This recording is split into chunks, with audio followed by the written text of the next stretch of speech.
Le disciple sait que Dieu voit le plus profond de son cœur, comme un père voit son enfant. Il ne le voit pas pour l'observer, mais pour l'acheminer à travers les hésitations humaines vers son prodigieux destin.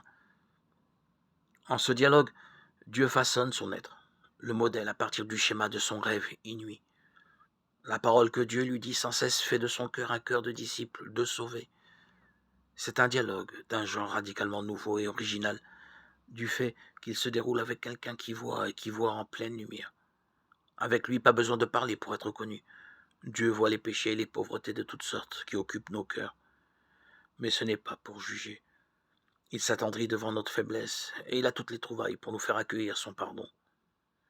Dieu voit notre bonne volonté, notre désir jamais assouvi de pureté et d'infini. Une volonté bien limitée et fort peu efficace, mais qui suffit à Dieu pour se reconnaître. Il y voit sa marque, le reflet de son être.